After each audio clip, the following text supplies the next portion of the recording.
ఎన్నికల ముందు ఎకరానికి 15,000 అని చెప్పి ఇచ్చింది 12,000. అందులో ఒక పంట మొత్తం ఎగ్గొట్టాడు. ఇంకోసారి 2 ఎకరాల వరకే ఇచ్చాడు. ఇంకోసారి 3 ఎకరాల వరకే ఇచ్చాడు. కాంగ్రెస్ ప్రభుత్వం 29,300 కోట్లు రైతు బంధు పేరిట రైతులకు బాకీ పడింది అని మాజీ మంత్రి ఎమ్మెల్యే హరీష్ రావు పేర్కొన్నారు. ఇక రైతులకు వద్దాం. ఇలా రైతు వంచన సభ పెట్టిండు రేవంత్ రెడ్డి.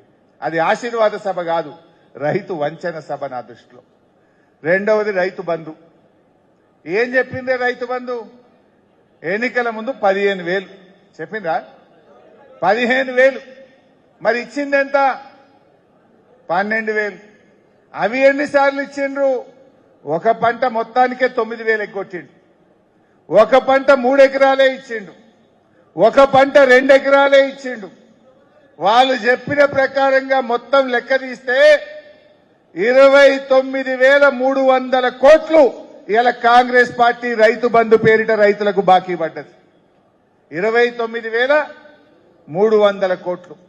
నేను అడుగుతా ఉన్న చర్చల నుంచి, రేవంత్ రెడ్డి గారు, నువ్వు ఇవాళ పెట్టుకున్న నీ రైతు వంచన సభలో ఈ 29,300 కోట్లు ఎప్పటిలోగా ఇస్తావో తెలంగాణ రైతాంగానికి చెప్పాలని డిమాండ్ చేస్తా ఉన్నాం.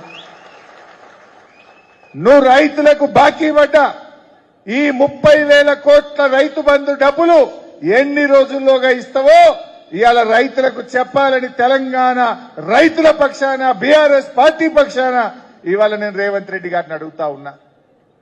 మీ జిల్లాలో ఒక మంత్రి ఉంటాడు, జూపల్లి కృష్ణారావు. మరిన్ని అప్డేట్స్ కోసం మా ఛానల్ ని సబ్స్క్రైబ్ చేయండి.